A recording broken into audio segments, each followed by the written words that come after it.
Hello and welcome to this lecture. आज के इस लेक्चर के अंदर हम पढ़ेंगे डेडलॉक के कुछ कैरेक्टरिस्टिक्स। ठीक है, डेडलॉक के यहाँ पर आपको कुछ 4 ऑपरेशन या फिर कैरेक्टरिस्टिक्स दिख रहे होंगे। ठीक है, डेडलॉक के अंदर सबसे पहले तो आप डेडलॉक को प्रिवेंट कर सकते हो, मतलब कि डेडलॉक प्रिवेंशन ऑपरेशन।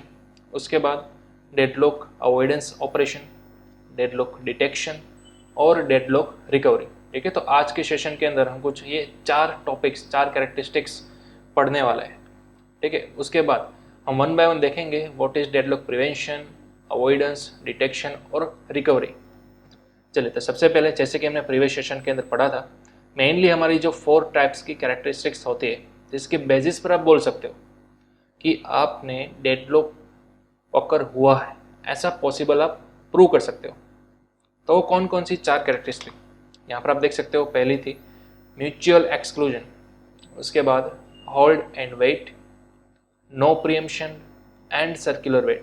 ठीक है, तो इन चारों को हमने डिटेल के अंदर देखा था प्रीवियस सेशन के अंदर, और ये भी देखा था किस तरह से एक एक प्रोसीजर आप थियोरेटिकली और साथ ही साथ पिक्टोरियल रिप्रेजेंटेशन के साथ रिप्रेजेंट कर सकते हो। क्लियर? म्यूचुअल एक्सक्लूजन आपको याद होगा। ठीक है, hold and wait, no preemption और सर्कुलर वेट, अगर ये चारों पॉसिबिलिटीज एक साथ अकर हो जाती है तभी आप बोल सकते हो करंट प्रोसेस का जो सिनारियो है वो फिलहाल डेडलॉक के अंदर है। राइट? तो चलिए, फिलहाल हमें सबसे पहले देखना है how we can prevent deadlock, यानी कि डेडलॉक का प्रिवेंशन ऑपरेशन। ठीक है, यहाँ पर आपको दिख रहा है डेडलॉक प्रिवेंशन के लिए we can prevent deadlock by eliminating any of the above 4 condition. यहाँ पर मैंने अभी भी बोला कि आपके पास टोटल 4 टाइप्स की कैरेक्टरिस्टिक है, कंडीशंस अवेलेबल है। अगर ये सेटिस्फाई हो जाती है चारों की चारों, तब भी आप बोल सकते हो कि डेडलॉक अकर हो रहा है। तो मतलब कि इनमें से कोई एक भी कंडीशन अगर हमने एलिमिनेट कर दिया, ठीक है, तो आप बोल सकते हो कि आपने डेडलॉक को क्या कर लिया, प्रिवेंट कर लिया। राइट? डेडलॉक को हमें रोकना है, उसको अकर होने से पहले ही रोक देना है बाय एलिमिनेटिंग 1 कंडीशन। राइट? तो देखिए, यहाँ पर दूसरे पेजेस की अगर हम बात करें, थोड़ा सा मैं यहाँ पर आपको जूम करके दिखाता हूँ। ओके, चलिए, यहाँ पर दिखाया गया है आपको एलिमिनेशन करने के लिए सबसे पहला तो है एलिमिनेट म्यूचुअल एक्सक्लूजन। ध्यान दीजिएगा, मैंने अभी भी बोला कि आप एलिमिनेट किस तरह से कर सकते हो। चारों कंडीशन में से जो हमने कॉफमैन की कंडीशंस पढ़ी थी, राइट, उन चारों में से किसी एक कंडीशन को एलिमिनेट करके, तो हमारे पास फर्स्ट पॉसिबिलिटी है म्यूचुअल एक्सक्लूजन को एलिमिनेट किया जाए। किस तरह से? देखिए यहाँ पर, it is not possible to dissatisfy the mutual exclusion because some resources such as the tape drive and printer are inherently non-shareable. Right? तो ये कुछ ऐसे हार्डवेयर रिसोर्सेज हैं जो कि नॉन शेयरेबल होते हैं, जिसको आप शेयर नहीं कर सकते एट अ टाइम। अब बेस्ट एग्जांपल है यहाँ पर प्रिंटर का। अगर प्रिंटर के अंदर आप कोई एक कॉपी निकाल रहे हो फिलहाल, ठीक है, तो उसी वक्त क्या दूसरा पीसी या फिर दूसरी सिस्टम उसको एक्सेस कर सकता है? क्या नहीं कर सकता। वो वेटिंग के अंदर चला जाएगा ना, दोनों प्रिंट एक साथ तो नहीं निकल सकती। राइट? तो ये हुआ आपका म्यूचुअल एक्सक्लूजन। राइट? तो इसको भी आप किस तरह से एलिमिनेट कर सकते हो वो हमने देखा। यहाँ पर आपको डायरेक्टली बोला गया कि it is not possible to dissatisfy the mutual exclusion. ये म्यूचुअल एक्सक्लूजन को एलिमिनेट करना पहले तो पॉसिबल ही नहीं है। राइट? इसलिए तो ये हमने समझा यहाँ पर हार्डवेयर रिसोर्सेज के एग्जाम्पल के थ्रू। तो चलिए, ये तो पॉसिबल नहीं है, तो क्या दूसरा कंडीशन है जो हमारा होल्ड एंड वेट, क्या हम उसको एलिमिनेट कर सकते हैं क्या? देखिए, यहाँ पर आपको 2 स्टेप दिए गए हैं। पहला स्टेप क्या है? allocate all the required resource to the process before start of its execution। जब प्रोसेस का एग्जीक्यूशन स्टार्ट होता है ना, उसके जस्ट पहले आप सभी रिसोर्सेज उसको एलोकेट कर दीजिए। This way hold and wait condition is eliminated but it will lead to low device utilisation. ठीक है, ये हमने एक पॉसिबिलिटी पढ़ी। क्या है कि आप प्रोसेस जब भी स्टार्ट होने वाली है, एग्जीक्यूट होने वाली है, उससे जस्ट पहले सभी रिसोर्सेज उसको एलोकेट कर दीजिए ताकि वो डायरेक्टली किसी की वेटिंग किए बिना एग्जीक्यूट हो जाए। और ऐसा करने से होल्ड एंड वेट कंडीशन बनेगी ही नहीं। बट अगर ये बनेगी ही नहीं तो फिर आपकी सिस्टम जो है, आपकी डिवाइस है, वो यूटिलाइजेशन जो उसका होना चाहिए जितना, उससे लो अमाउंट के अंदर होगा। तो ये एक यहाँ पर सिनारियो बन सकता है। देखिए, यहाँ पर आपको एग्जाम्पल भी दिया गया है। If a process requires printer at a later time and we have allocated printer before the start of its execution, printer will remain blocked till it has completed its execution. तो but obviously चीज़ यहाँ पर बोली गई है कि अगर आपकी process को प्रिंटर चाहिए बट थोड़े टाइम के बाद चाहिए, लेकिन अभी वो टाइम आया ही नहीं और आप पहले ही प्रिंटर को उसको एलोकेट कर देते हो, तो ठीक है, आप 1 घंटे पहले ही प्रिंटर को एलोकेट कर दिए किसी एक पीसी के अंदर, तो फिर क्या होगा, एट दैट टाइम कोई दूसरा पीसी उसको यूज ही नहीं कर सकेगा प्रिंटर को। समझ रहे हो, प्रिंटर का जो एग्जीक्यूशन टाइम होना चाहिए वो ब्लॉक हो जाएगा जब तक कि वो पहले वाला पीसी इसको यूज नहीं कर लेता तब तक। क्लियर? तो इस तरह से आप एलिमिनेट कर सकते हो होल्ड एंड वेट को। चलिए, दूसरा है process will make new request for resources after releasing the current set of resources, this solution में लीड टू स्टारवेशन। यहाँ पर क्या हुआ, दूसरा पॉसिबिलिटीज क्या है होल्ड एंड वेट को एलिमिनेट करने का? दूसरा पॉसिबिलिटीज ये है कि प्रोसेस जो है वो नई रिक्वेस्ट कर सकता है रिसोर्सेज को। ठीक है, कब? जब करंट रिसोर्सेज किसी प्रोसेस के साथ जुड़े हैं, ओलेकट हुए हैं, वो फ्री हो जाते हैं तब, उसके बाद, पहले नहीं। ठीक है, तो ये नई रिक्वेस्ट जब करेगा प्रोसेस उस रिसोर्सेज के लिए, तो तब तक तो उसे वेट ही करना होगा ना। ठीक है, जब तक कि पहला प्रोसेस उसको फ्री नहीं कर देता तब तक। तो ये जो सॉल्यूशन है वो मे बी स्टारवेशन सिनेरियो की ओर उसको लीड कर सकता है। ठीक है, तो एलिमिनेट तो हम कर सकते हैं बट नए 2 पॉसिबिलिटीज हो सकती है यहाँ पर स्टारवेशन की। क्लियर? तो ये भी हमने समझा होल्ड एंड वेट को आप किस तरह से एलिमिनेट कर सकते हो और उसके ड्रॉबैक क्या आ सकते हैं वो। ओके, चलिए, उसके बाद है नो प्रीएम्पशन। ये भी हमारी एक कॉफमैन की कंडीशन थी, तो इसको हम किस तरह से एलिमिनेट कर सकेंगे? देखिए, सबसे पहला है preempt resources from process when resources required by other high priority process। हमने देखा था पिछले सेशन के अंदर नो प्रीएम्पशन यानी कि फोर्सफुली किसी प्रोसेस से उसके रिसोर्सेस आप छीन नहीं सकते हो। ठीक है, लेकिन आप फोर्सफुली उसको प्रीएम्प्ट कर सकते हो। किसी प्रोसेस के पास ऑलरेडी अगर रिसोर्स R1 जो है, यहाँ पर फिगर के अंदर देखिए आप, रिसोर्स R1 जो है, ठीक है, वो एलोकेट होकर रखा हुआ है, बट मे बी किसी और प्रोसेस 2 को वो रिसोर्स R1 चाहिए, तो क्या करोगे आप? तो पहले तो आप चेक करोगे P1 और P2 इन दोनों में से किसकी प्रायोरिटी हाई है। अगर P2 की प्रायोरिटी हाई होती है तो R1 जो ऑलरेडी P1 को असाइन हो चुका है वो आप P2 को असाइन कर दोगे, उससे छीन लोगे आप और P2 को असाइन कर दोगे, क्योंकि ऑब्वियसली P2 प्रोसेस की प्रायोरिटी हाई है, उसको एग्जीक्यूट होना ही पड़ेगा सर्टेन टास्क को कंप्लीट करने के लिए। समझ रहे हो? तो इसलिए इस तरह से आप एलिमिनेट कर सकते हो नो प्रीएम्पशन कंडीशन को। बड़ा ही सिंपल था, राइट? चलिए, उसके बाद है eliminate circular wait. Circular wait जो आपकी कंडीशन थी उसको भी इवन आप एलिमिनेट कर सकते हो। देखिए, each resource will be assigned with numerical number, right?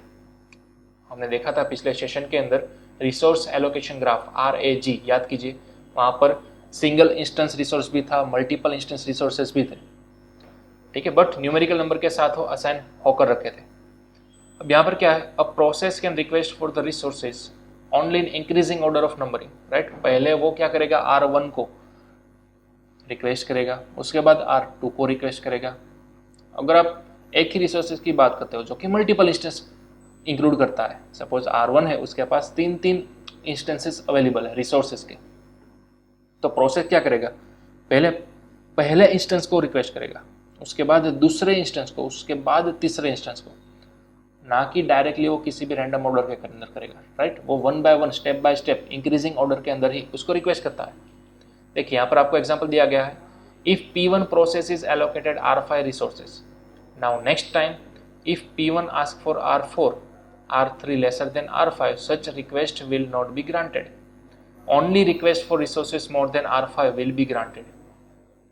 ठीक है, यहाँ पर बड़ा ही ऑब्वियसली चीज बताई गई, अगर P1 process is allocated R5 resources, ठीक है, R5 ऑलरेडी P1 को एलोकेट किया गया है, तो अब जब भी P1 जो है वो R4 के लिए रिक्वेस्ट करेगा, ठीक है, तब क्या चेक किया जाएगा, R3 लेसर देन R5, क्या R3 का रिक्वेस्ट या फिर उसकी प्रायोरिटी R5 से कम है क्या?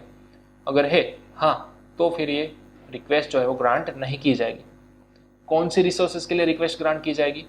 जो R5 से ज़्यादा प्रायोरिटी इंक्लूड कर रही है उसी को। ठीक है, तो यहाँ भी सेम सर्कुलर वेट के अंदर भी सेम सिनेरियो बनता है प्रायोरिटी का। जिसकी प्रायोरिटी हाई है सिर्फ वहीं पर आप रिसोर्सेज के लिए रिक्वेस्ट कर सकते हो। क्लियर? ये था हमारा एलिमिनेट सर्कुलर वेट। तो इस तरह से हमने चारों प्रोसीजर को समझा किस तरह से आप एलिमिनेट कर सकते हो, और जहाँ पर भी एलिमिनेट करने के लिए कुछ ड्रॉबैक होते थे तो वो ड्रॉबैक भी हमने पढ़े, right. For example hold and wait के अंदर।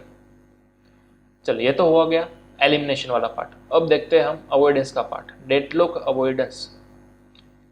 तो देखिए ध्यान दीजिएगा, deadlock avoidance can be done with bankers algorithm. यहाँ पर एक नया कंसेप्ट आता है, नया एल्गोरिदम आता है जिसका नाम है बैंकर्स एल्गोरिदम, और ये बहुत ही आईएमपी चीज़ है, आईएमपी एल्गोरिदम है, ठीक है। इसको खास समझना है हमें।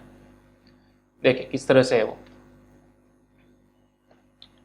पहले तो मैं यहाँ पर साइड व्यू के अंदर सिंगल पेज को सिलेक्ट कर लेता हूँ। ओके, चलिए अब कुछ हमारे पास इस तरह का व्यू है बैंकर्स एल्गोरिदम, ठीक है। अब यहाँ पर क्या कहा गया है हमें, bankers algorithm is resource allocation and deadlock avoidance algorithm. ध्यान दीजिएगा, बैंकर्स एल्गोरिदम किस टाइप का एल्गोरिदम है, रिसोर्स एलोकेशन और डेडलॉक अवॉइडेंस का एल्गोरिदम है। ध्यान दीजिएगा, ठीक है। रिसोर्स एलोकेशन के लिए भी आप बैंकर्स एल्गोरिदम को यूज कर सकते हो, और अगर आपको डेडलॉक को अवॉइड करना है तो डेडलॉक अवॉइडेंस के दौर पर भी आप इस एल्गोरिदम को यूज कर सकते हो। Which test all the request made by processes for resources, ठीक है। बैंकर्स एल्गोरिदम क्या करता है, टेस्ट करता है सभी रिक्वेस्ट को जो कि ऑलरेडी किसी प्रोसेसेस के थ्रू रिसोर्स के लिए क्रिएट की गई थी। It check for safe state, ठीक है, ये सेफ स्टेट के लिए भी चेक करेगा। If after granting request system remains in the safe state it allows the request, and if there is no safe state it don't allow the request made by the process, ठीक है। तो बड़ा ही simple फंडा है। यहाँ पर क्या कहा गया हमें कि ये पहले तो सेफ स्टेट को चेक करता है, क्या हमारी सिस्टम हम फिलहाल सेफ स्टेट के अंदर है या नहीं। अगर सेफ स्टेट के अंदर है, ठीक है, तभी आप नई रिक्वेस्ट को कर सकते हो, और आपको बैंकर्स एल्गोरिदम उसको अलाउ करता है नई रिक्वेस्ट क्रिएट करने के लिए। अगर आपकी सिस्टम फिलहाल सेफ स्टेट के अंदर नहीं है तो ये डोंट अलाउ करेगा, ठीक है। किसी भी प्रोसेस ने अगर रिक्वेस्ट की है तो वो उसको डिसअलाउ कर देगा, तो ये बैंकर्स एल्गोरिदम कुछ इस तरह से काम करता है। चलो अब इसको समझते हैं। यहाँ पर आपके पास कुछ इनपुट दिए गए, देखिए इनपुट टू बैंकर्स एल्गोरिदम। पहला क्या है, max need of resources by each process. ध्यान दीजिएगा, ये बैंकर्स एल्गोरिदम किस तरह से इंप्लीमेंट करना है आपको, इसके प्रोसेस, इसके कुछ स्टेप्स अवेलेबल है, वो स्टेप्स अब हम समझने जा रहे हैं, ठीक है। तो इसके अंदर सबसे पहला स्टेप क्या है, max need of resources by each process. सभी प्रोसेस के लिए कितने कितने नंबर ऑफ रिसोर्सेज उसको चाहिए, उसकी मैक्सिमम नीड क्या है, वो क्राइटेरिया सबसे पहले हमारे पास होना चाहिए। दूसरा, currently allocated resources by each process, ठीक है। पहला क्या था, प्रोसेस को कितने कितने नंबर ऑफ रिसोर्सेज चाहिए, उसकी मैक्सिमम नीड क्या है, वो हमारे पास होनी चाहिए। दूसरा चीज़, प्रोसेस के पास फिलहाल कितने कितने रिसोर्सेज एलोकेटेड है, वो भी हमारे पास होना चाहिए। तीसरा, मैक्सिमम फ्री अवेलेबल रिसोर्सेज फिलहाल सिस्टम के अंदर कितने अवेलेबल है, वो हमारे पास होना चाहिए, राइट। ये तीन चीज़ होनी चाहिए, मैक्सिमम नीड ऑफ रिसोर्सेज, दूसरा करंटली एलोकेटेड रिसोर्स कितने हैं ईच एंड एवरी प्रोसेस के पास वो, और तीसरा फिलहाल फ्री रिसोर्स कितने अवेलेबल है वो। ये तीन चीज हमारे पास होनी चाहिए बैंकर्स एल्गोरिदम को इंप्लीमेंट करने के लिए। क्लियर? चलिए अब नेक्स्ट क्या है, request will only be granted under the below condition. हमारे पास कुछ कंडीशंस है, ठीक है। हमने यहाँ पर बोला ना कि अगर सेफ स्टेट होगा तो ही कंडीशन आपकी या फिर आपकी रिक्वेस्ट अलाउ की जाएगी।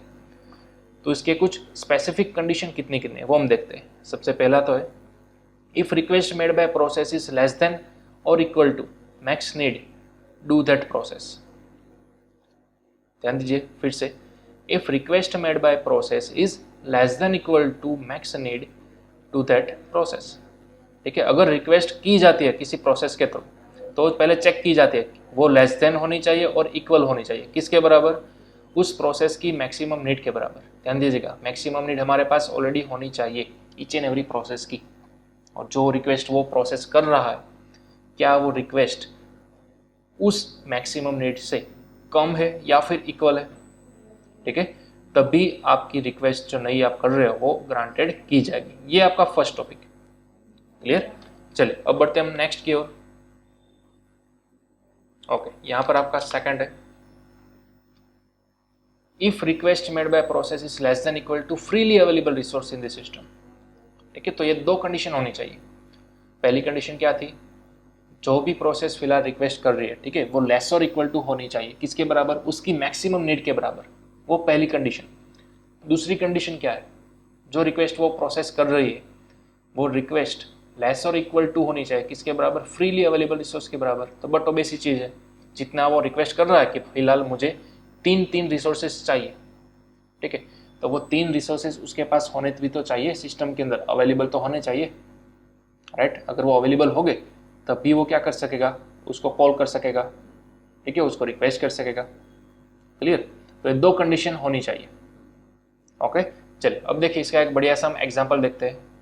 फिलहाल टोटल रिसोर्सेज सिस्टम के अंदर इतने हैं, चार रिसोर्सेज ए बी सी और डी, और कितने नंबर ऑफ इंस्टेंसेस उस पर्टिकुलर रिसोर्स के अंदर अवेलेबल है। तो देखिए ए के अंदर हमारे पास 6 इंस्टेंस अवेलेबल है, बी रिसोर्सेज के अंदर हमारे पास 5 इंस्टेंसेस अवेलेबल है, सी के अंदर 7 और डी के अंदर 6।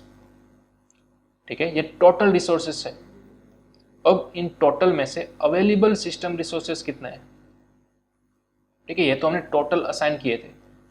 अब इनमें से कुछ इंस्टेंसेस किसी प्रोसेस को असाइन हो चुके हैं, तो अब असाइन हो जाने के बाद, एलोकेटेड हो जाने के बाद, अब फिलहाल अवेलेबल सिस्टम के अंदर कितने हैं, वो यहाँ पर है ए बी सी डी, और ए के पास है 3, बी के पास है 1, सी के पास भी 1 और डी के पास भी 2।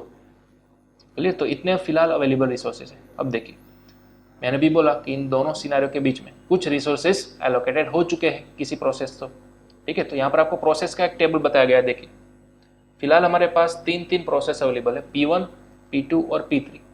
तो P1 जो है इन चारों रिसोर्सेज में कितने कितने इंस्टेंस ऑलरेडी एक्वायर कर चुका है, वो यहाँ पर आपको बताया गया कि भाई P1 जो है वो ए रिसोर्स का एक इंस्टेंस लेकर बैठा हुआ है। ठीक है, तो पहले हमारे पास 6 अवेलेबल थे, उनमें से एक P1 को असाइन हो गया, इन 6 में से दूसरा एक P2 को असाइन हो गया, और इन 6 में से तीसरा P3 को असाइन हो गया। तो 6 में से 3 तो चले गए, राइट, तो बाकी के कितने बचे अवेलेबल, 3 बचे, राइट। तो आई थिंक आपको ये समझ में आया होगा टेबल क्या बताना चाह रहा है वो।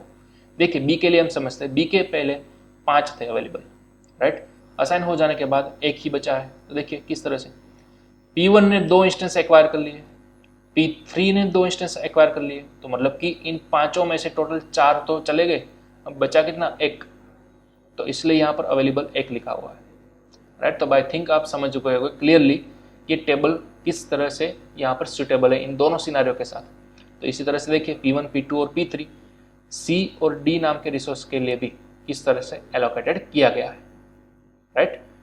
तो ये थे हमारे currently allocated resources each and every process के पास। बट अब हमें देखना है मैक्सिमम रिसोर्सेज की नीड कितनी है वो।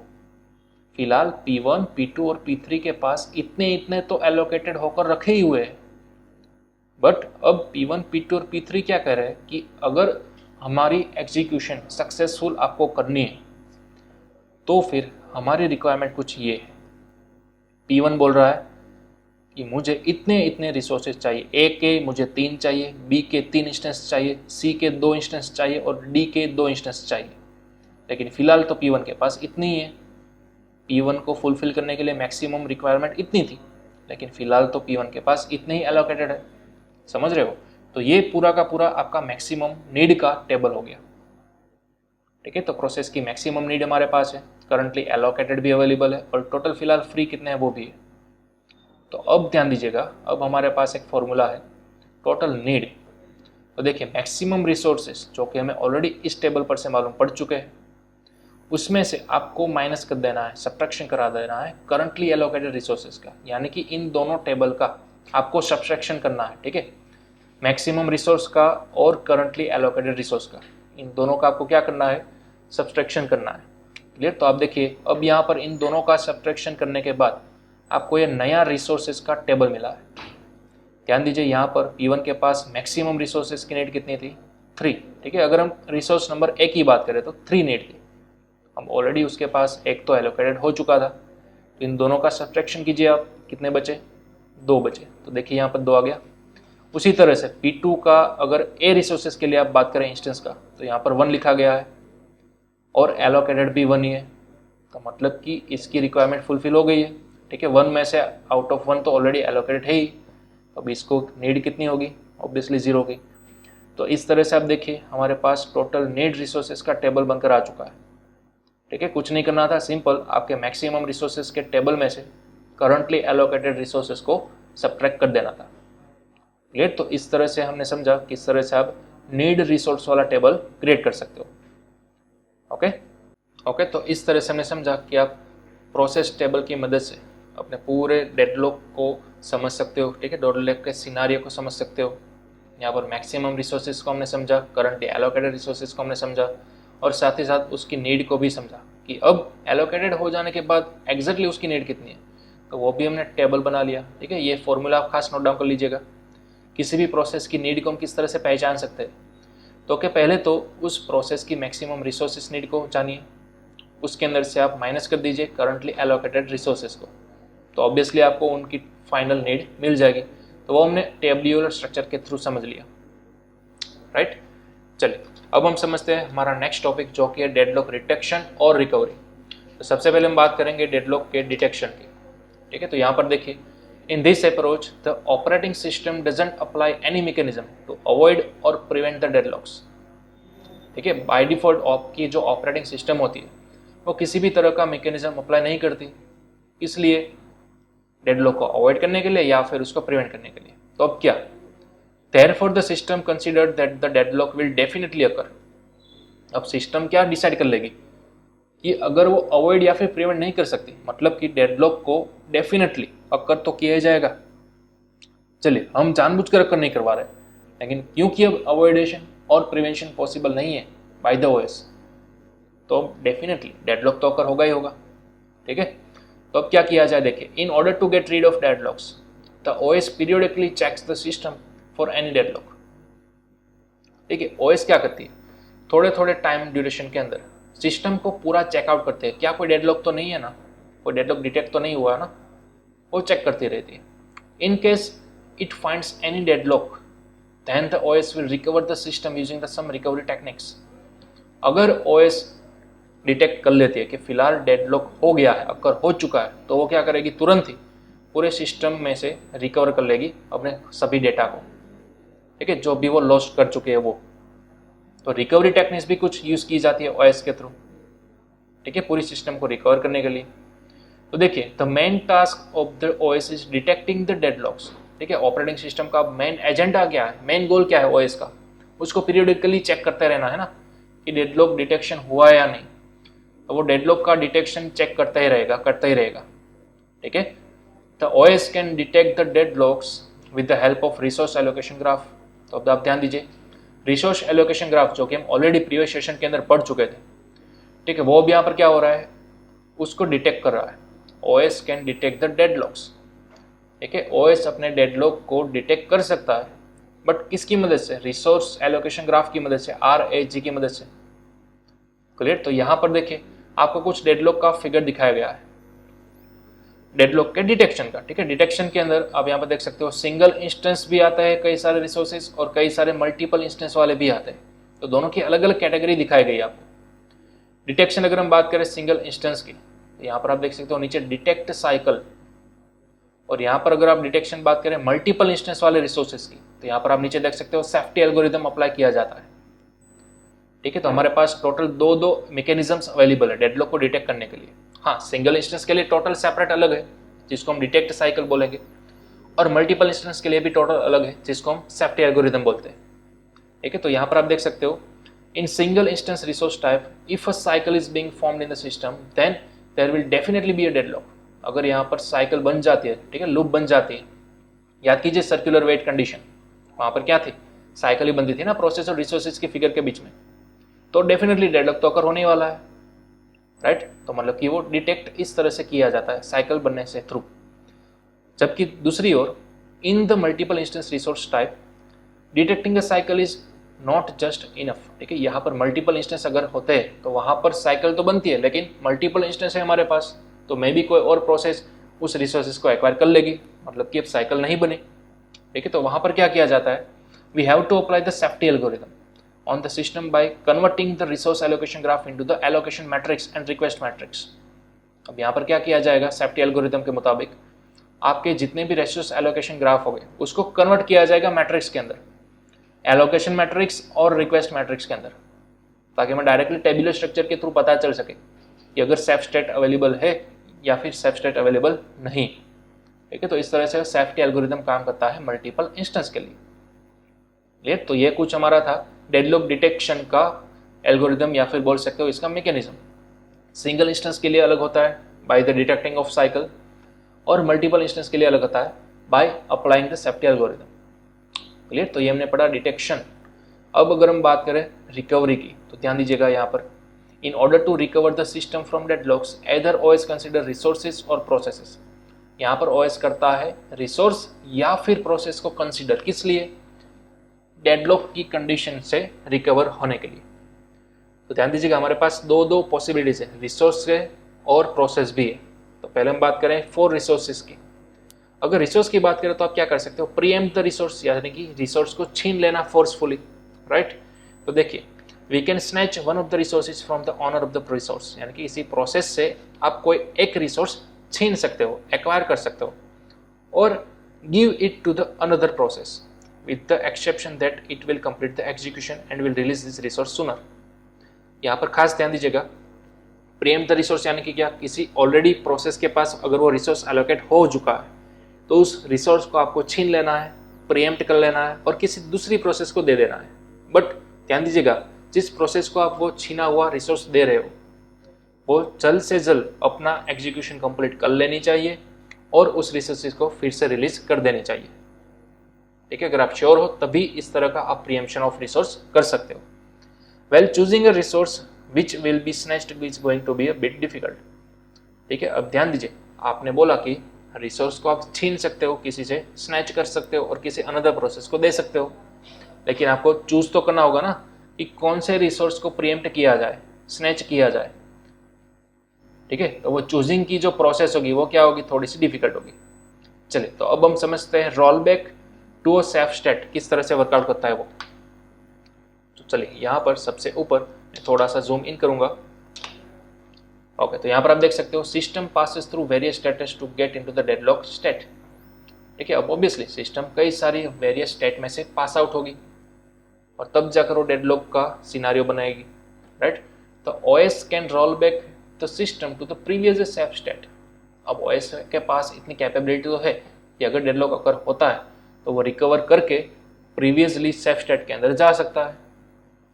ठीक है, for this purpose OS needs to implement check pointing at every state. ध्यान दीजिएगा, अब ओएस को ये करने के लिए क्या करना होगा, चेक पॉइंटिंग को इम्प्लीमेंट करना होगा ईच एंड एवरी स्टेट के अंदर।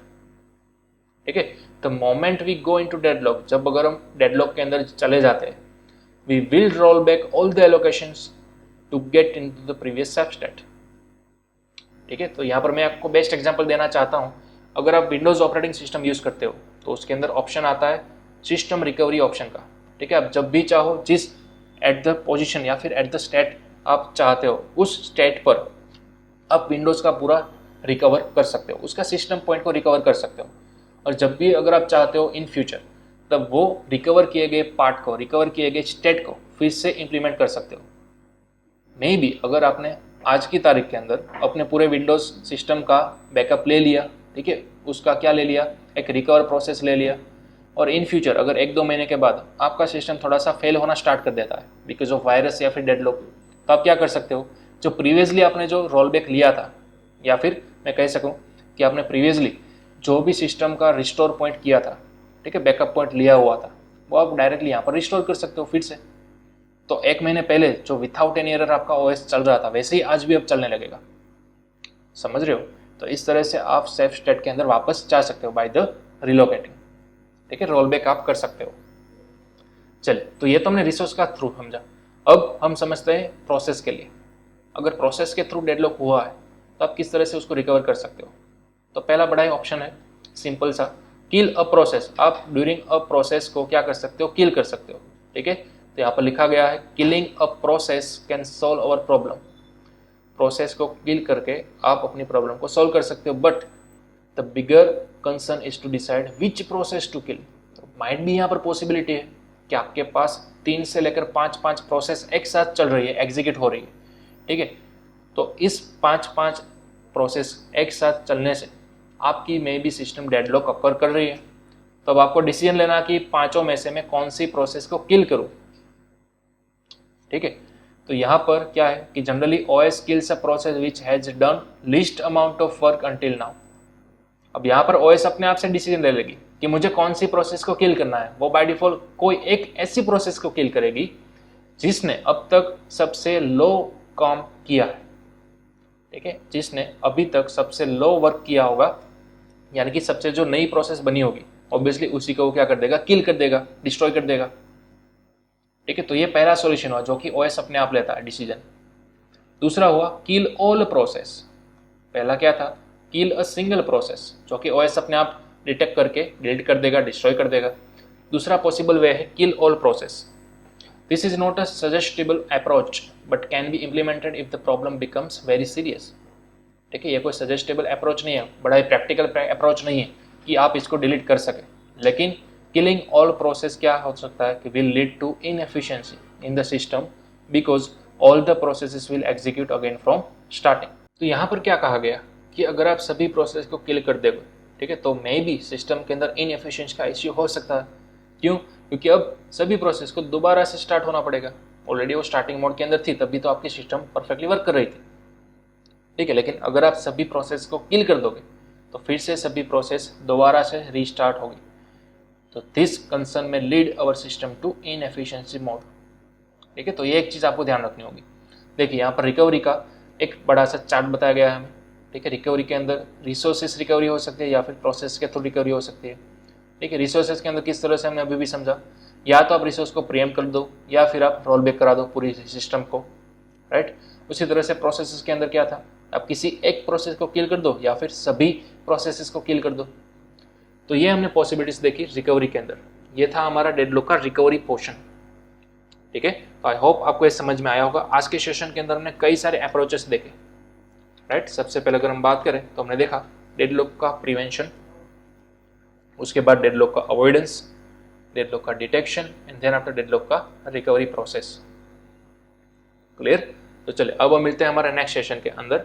लेकिन तब तक आपको कंप्लीटली ये आज का लेक्चर जो है वो अगर मे भी थोड़ा सा हार्ड लगा, ठीक है, थियरी थोड़ी सी समझ में नहीं आई, तो आप दोबारा से इसको रिपीट रिवाइज कर सकते हो, ठीक है। और ईच एंड एवरी सिनारियो को आप कंप्लीटली अंडरस्टैंड कर लीजिए। ऐसा लगे तो आप रफ पेपर पर थोड़ा सा वर्कआउट कीजिए, इसके ऊपर फिगर को बनाइए, फिर से RAG बनाइए, रिसोर्स एलोकेशन ग्राफ, और वो मैट्रिक्स बनाइए जो मैं समझा था यहाँ पर, ठीक है, बैंकर्स एल्गोरिथम के थ्रू। तो इस बैंकर्स एल्गोरिथम को अभी बाय द वे आपको फुल प्रैक्टिस कर लेनी होगी। क्लियर? चलिए तो अब हम मिलते हैं हमारे नेक्स्ट सेशन के अंदर।